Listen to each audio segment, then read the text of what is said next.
हरियाणा के मुख्यमंत्री नायब सिंह सैनी जी, दिल्ली के उपराज्यपाल विनय सक्सेना जी, दिल्ली की मुख्यमंत्री बहन रेखा गुप्ता जी, केंद्र में मंत्रिपरिषद के मेरे साथी अजय टम्टा जी, हर्ष मल्होत्रा जी, दिल्ली और हरियाणा के सांसदगण, उपस्थित मंत्रीगण, अन्य जनप्रतिनिधिगण और मेरे प्यारे भाई और बहनों, एक्सप्रेस वे का नाम द्वारका, जहां ये कार्यक्रम हो रहा है उस स्थान का नाम रोहिणी, जन्माष्टमी का उल्लास और संयोग से मैं भी द्वारकाधीश की भूमि से हूं। पूरा माहौल बहुत कृष्णमय हो गया है।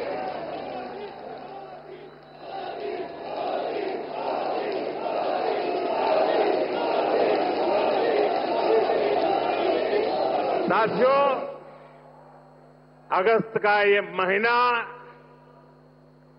आजादी के रंग में, क्रांति के रंग में रंगा होता है। आजादी के इसी महोत्सव के बीच आज देश की राजधानी दिल्ली देश में हो रही विकास क्रांति की साक्षी बन रही है। थोड़ी देर पहले दिल्ली को द्वारका एक्सप्रेसवे और अर्बन एक्सटेंशन रोड की कनेक्टिविटी मिली है। इससे दिल्ली के, गुरुग्राम के, पूरे एनसीआर के लोगों की सुविधा बढ़ेगी। दफ्तर आना जाना, फैक्ट्री आना जाना और आसान होगा। सभी का समय बचेगा। जो व्यापारी, कारोबारी वर्ग है, जो हमारे किसान हैं, उनको विशेष लाभ होने वाला है।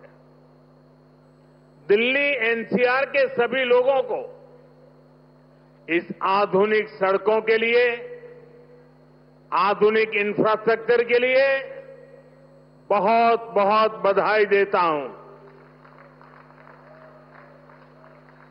साथियों, परसों 15 अगस्त को लाल किले से मैंने देश की अर्थव्यवस्था, देश की आत्मनिर्भरता और देश के आत्मविश्वास पर विश्वास से बात की है।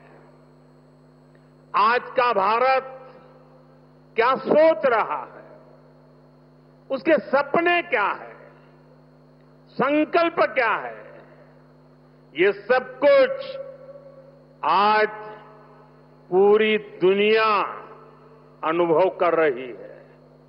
और साथियों, दुनिया जब भारत को देखती है, परखती है, तो उसकी पहली नजर हमारी राजधानी पर पड़ती है, हमारी दिल्ली पर पड़ती है। इसलिए दिल्ली को हमें विकास का ऐसा मॉडल बनाना है जहां सभी को महसूस हो कि हां, ये विकसित होते भारत की राजधानी है।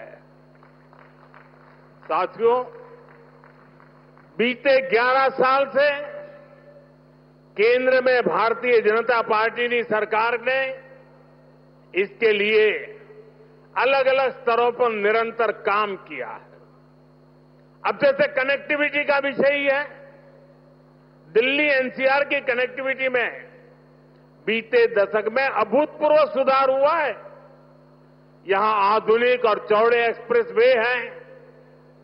दिल्ली एनसीआर मेट्रो नेटवर्क के मामले में दुनिया के सबसे बड़े नेटवर्क इलाकों में से एक है। यहां नमो भारत जैसा आधुनिक रैपिड रेल सिस्टम है। यानी बीते 11 वर्षों में दिल्ली एनसीआर में आना जाना पहले के मुकाबले आसान हुआ है। साथियों, दिल्ली को बेहतरीन शहर बनाने का जो बीड़ा हमने उठाया है वो निरंतर जारी है। आज भी हम सभी इसके साक्षी बने हैं। द्वारका एक्सप्रेस वे हो या फिर अर्बन एक्सटेंशन रोड, दोनों सड़कें शानदार बनी है। पेरिफेरल एक्सप्रेसवे के बाद अब अर्बन एक्सटेंशन रोड से दिल्ली को बहुत मदद मिलने वाली। साथियों, अर्बन एक्सटेंशन रोड की एक और विशेषता है, ये दिल्ली को कूड़े के पहाड़ों से भी मुक्त करने में मदद कर रही है। अर्बन एक्सटेंशन रोड को बनाने में लाखों टन कचरा काम में लाया गया है।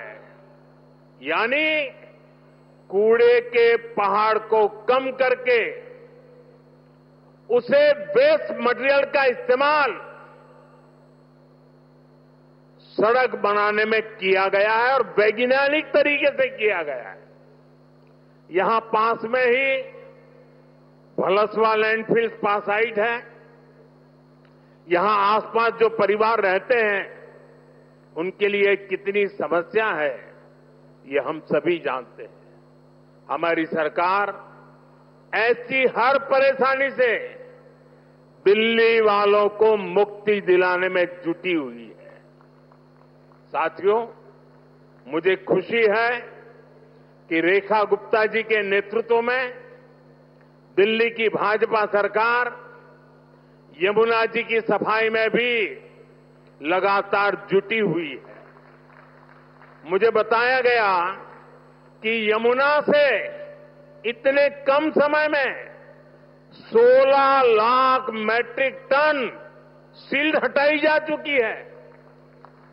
इतना ही नहीं, बहुत कम समय में ही दिल्ली में 650 देवी इलेक्ट्रिक बसें शुरू की गई है।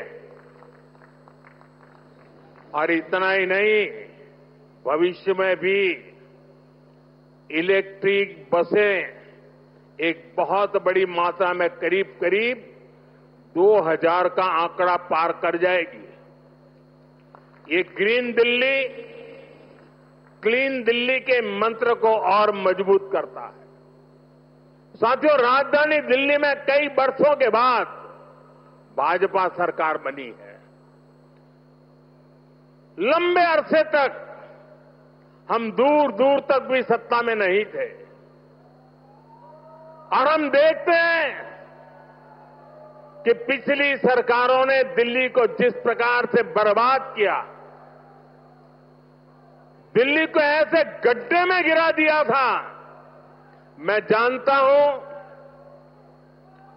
भाजपा की नई सरकार को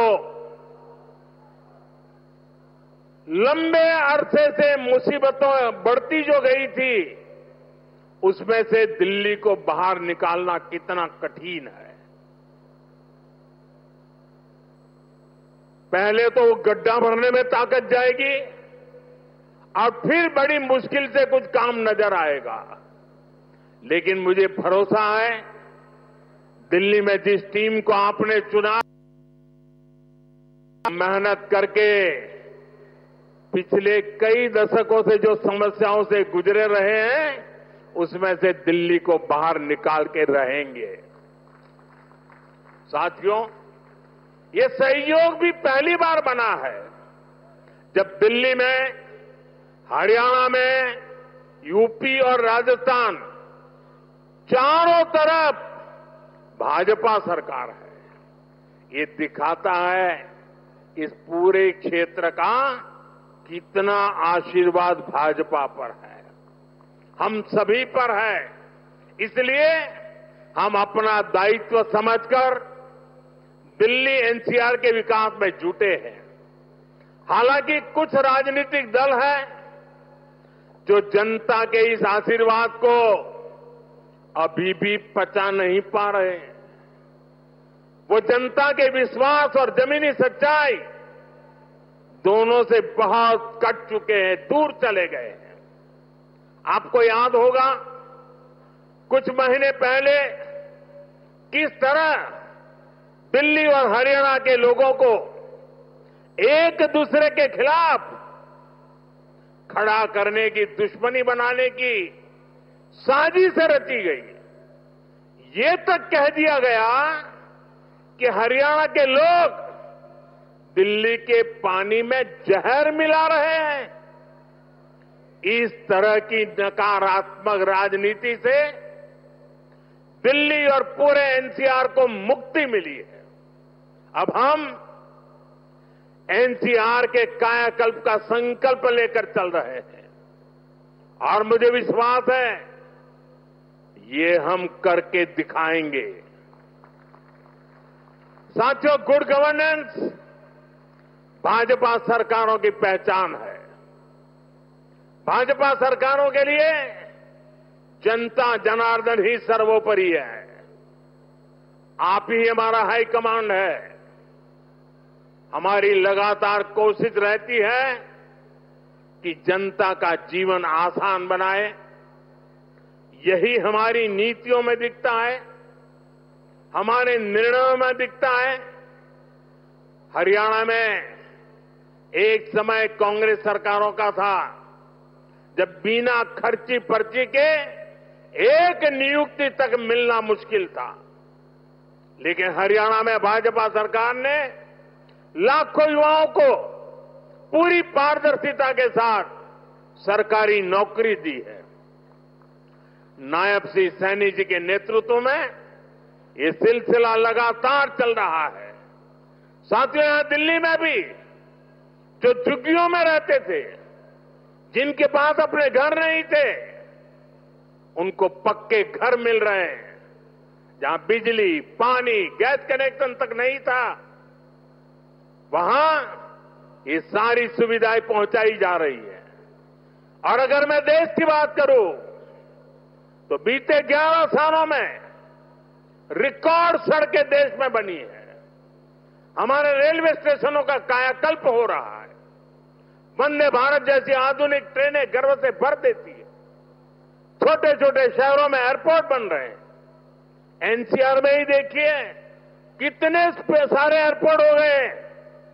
अब हिंडन एयरपोर्ट से भी फ्लाइट कई शहरों को जाने लगी है। नोएडा में एयरपोर्ट भी बहुत जल्द बनकर तैयार होने वाला है। साथियों, ये तभी संभव हुआ है जब बीते दशक में देश ने पुराने तौर तरीकों को बदला है। देश को जिस स्तर का इंफ्रास्ट्रक्चर चाहिए था, जितनी तेजी से बनना चाहिए था, वो अतीत में नहीं हुआ। अब जैसे हमारा ईस्टर्न और western peripheral expressway, Delhi NCR को इसकी जरूरत कई दशकों से महसूस हो रही थी। यूपीए सरकार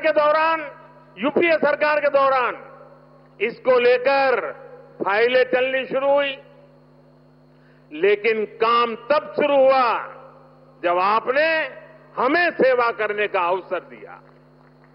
जब केंद्र और हरियाणा में भाजपा सरकारें बनी, आज ये सड़कें बहुत बड़ी शान से सेवाएं दे रही है। साथियों, विकास परियोजनाओं को लेकर उदासीनता का ये हाल सिर्फ दिल्ली एनसीआर का नहीं था, पूरे देश का था। एक तो पहले इंफ्रास्ट्रक्चर पर बजट ही बहुत कम था। जो प्रोजेक्ट सैंक्शन होते थे वो भी सालों साल तक पूरे नहीं होते थे। बीते 11 सालों में हमने इंफ्रास्ट्रक्चर का बजट 6 गुना से अधिक बढ़ा दिया है। अब योजनाओं को तेजी से पूरा करने पर जोर है। इसलिए आज द्वारका एक्सप्रेसवे जैसे प्रोजेक्ट तैयार हो रहे हैं। और भाइयों बहनों, ये जो इतना सारा पैसा लग रहा है, इससे सिर्फ सुविधाएं नहीं बन रही है, ये परियोजनाएं बहुत बड़ी संख्या में रोजगार भी बना रही है। जब इतना सारा कंस्ट्रक्शन होता है तो इसमें लेबर से लेकर इंजीनियर तक लाखों साथियों को काम मिलता है। जो कंस्ट्रक्शन मटेरियल यूज होता है उससे जुड़ी फैक्ट्रियों में, दुकानों में नौकरियां बढ़ती है, ट्रांसपोर्ट और लॉजिस्टिक्स में रोजगार बनते हैं। साथियों, लंबे समय तक जिन्होंने सरकारें चलाई है उनके लिए जनता पर शासन करना ही सबसे बड़ा लक्ष्य था। हमारा प्रयास है जनता के जीवन से सरकार का दबाव और दखल दोनों समाप्त करें। पहले क्या स्थिति थी, इसका एक और उदाहरण मैं आपको देता हूं। दिल्ली में, ये सुनकर के आप चौंक जाएंगे, दिल्ली में हमारे जो स्वच्छता मित्र है, साफ सफाई के काम में जुटे साथी हैं, ये सभी दिल्ली में बहुत बड़ा दायित्व निभाते हैं। सुबह उठते ही पहले उनको थैंक यू करना चाहिए। लेकिन पहले की सरकारों ने इन्हें भी जैसे अपना गुलाम समझ रखा था।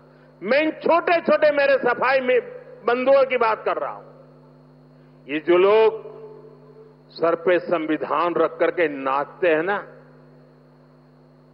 वो संविधान को कैसे कुचलते थे, वे बाबा साहब की भावनाओं को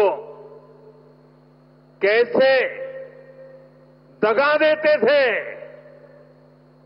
मैं आज वो सच्चाई आपको बताने जा रहा। आप, मैं कहता हूं, सुनकर सन्न रह जाएंगे। मेरे सफाई कर्मी भाई बहन जो दिल्ली में काम करते हैं, उनके लिए एक खतरनाक कानून था इस देश में। दिल्ली में दिल्ली म्युनिसिपल कॉरपोरेशन एक्ट में एक बात लिखी थी, यदि कोई सफाई मित्र बिना बताए काम पर नहीं आता तो उसे 1 महीने के लिए जेल में डाला जा सकता था। आप बताइए, खुद सोचिए, सफाई कर्मियों को लोग क्या समझते थे? क्या आप उन्हें जेल में डाल देंगे, वो भी एक छोटी सी गलती के कारण? आज जो सामाजिक न्याय की बड़ी बड़ी बातें करते हैं, उन्होंने ऐसे कई नियम कानून देश में बनाए रखे हुए थे। ये मोदी है जो इस तरह के गलत कानून को खोज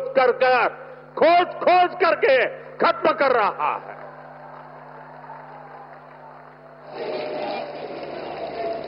हमारी सरकार है तो सैकड़ों कानूनों को समाप्त कर चुकी है और ये अभियान लगातार जारी है।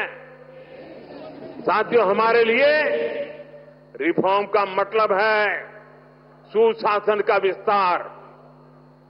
इसलिए हम निरंतर रिफॉर्म पर बल दे रहे हैं। आने वाले समय में हम अनेक बड़े बड़े रिफॉर्म्स करने वाले हैं ताकि जीवन भी और बिजनेस भी सब कुछ और आसान हो। साथियों, इसी कड़ी में अब जीएसटी में नेक्स्ट जनरेशन रिफॉर्म होने जा रहा है। इस दिवाली जीएसटी रिफॉर्म से डबल बोनस देशवासियों को मिलने वाला है।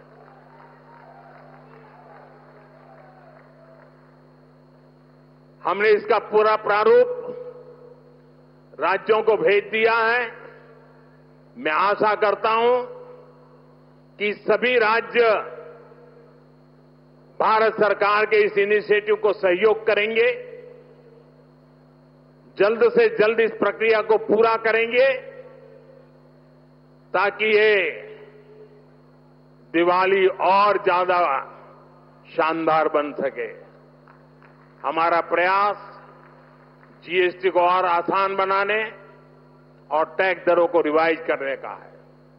इसका फायदा हर परिवार को होगा, गरीब और मिडिल क्लास को होगा, छोटे बड़े हर उद्यमी को होगा, हर व्यापारी कारोबारी को होगा।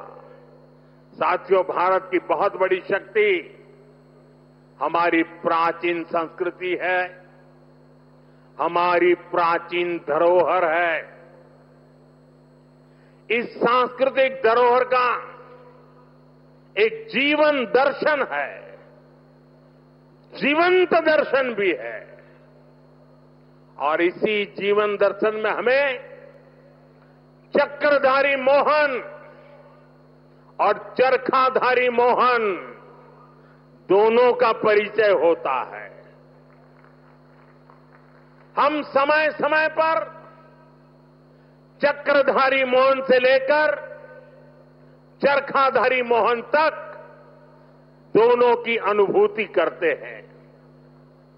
चक्रधारी मोहन यानी सुदर्शन चक्रधारी भगवान श्री कृष्ण, जिन्होंने सुदर्शन चक्र के सामर्थ्य की अनुभूति कराई, और चरखाधारी मोहन यानी महात्मा गांधी, जिन्होंने चरखा चलाकर देश को स्वदेशी के सामर्थ्य की अनुभूति कराई। साथियों, भारत को सशक्त बनाने के लिए हमें चक्रधारी मोहन से प्रेरणा लेकर आगे बढ़ना है, और भारत को आत्मनिर्भर बनाने के लिए हमें चरखाधारी मोहन के रास्ते पर चलना है। हमें वोकल फॉर लोकल को अपना जीवन मंत्र बनाना है। साथियों, ये काम हमारे लिए मुश्किल नहीं है। जब भी हमने संकल्प लिया है, तब तब हमने करके दिखाया है। मैं छोटा सा उदाहरण देता हूं खादी का। खादी विलुप्त होने के कगार पर पहुंच चुकी थी, कोई पूछने वाला नहीं था। आपने जब मुझे सेवा का मौका दिया, मैंने देश को आह्वान किया, देश ने संकल्प लिया, और इसका नतीजा भी दिखा। 1 दशक में खादी की बिक्री करीब करीब 7 गुना बढ़ गई है। देश के लोगों ने वोकल फॉर लोकल के मंत्र के साथ खादी को अपनाया है। इसी तरह देश ने मेड इन इंडिया फोन पर भी भरोसा जताया।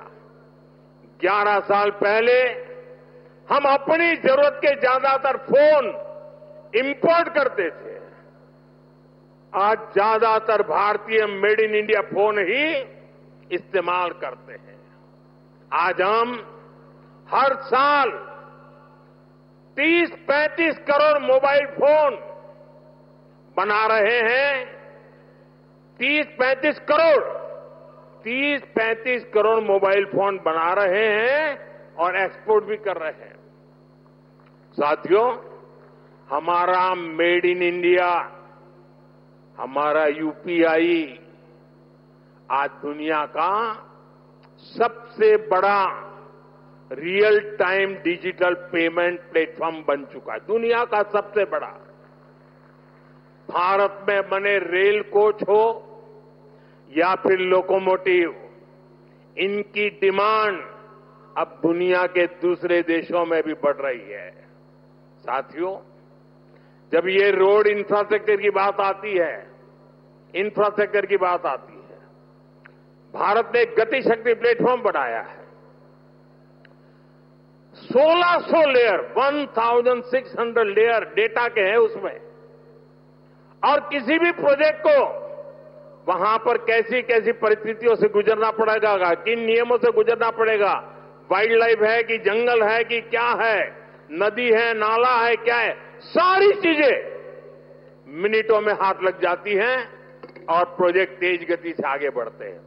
आज गति शक्ति की एक अलग यूनिवर्सिटी बनाई गई है, और देश की प्रगति के लिए गति शक्ति एक बहुत बड़ा सामर्थ्यवान मार्ग बन चुका है। साथियों, एक दशक पहले तक हम खिलौने तक बाहर से इंपोर्ट करते थे, लेकिन हम भारतीयों ने संकल्प लिया वोकल फॉर लोकल का, तो ना सिर्फ बड़ी मात्रा में खिलौने भारत में ही बनने लगे, लेकिन बल्कि आज हम दुनिया के 100 से ज्यादा देशों को खिलौने निर्यात भी करने लगे।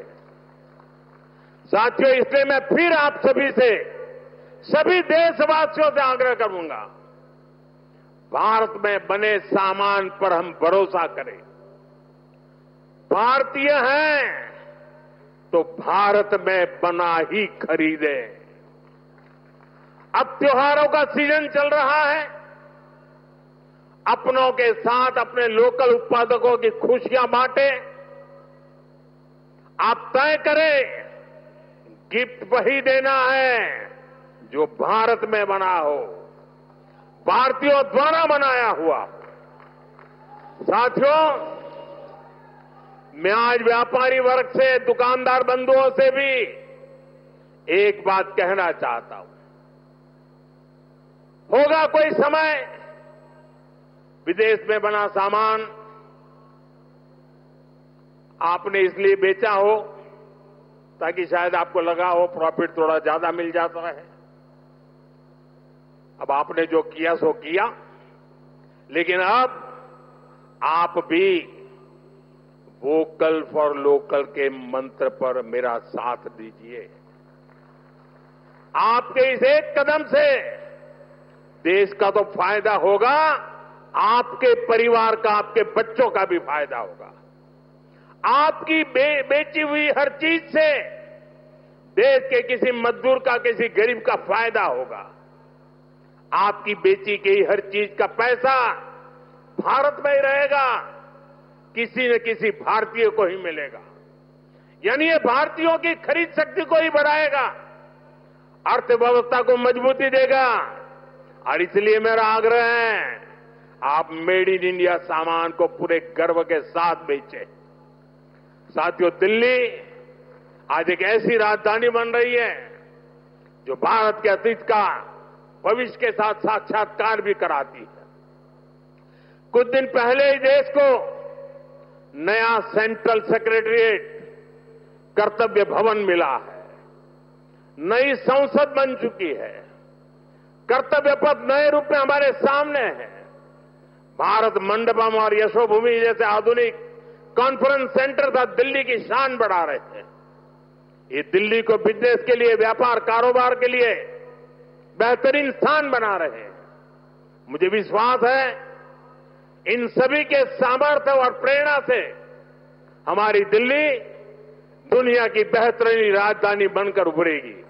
इसी कामना के साथ एक बार फिर इन सभी विकास कार्यों के लिए आप सबको, दिल्ली को, हरियाणा को, राजस्थान को, उत्तर प्रदेश को, पूरे इस क्षेत्र का विकास होने जा रहा है।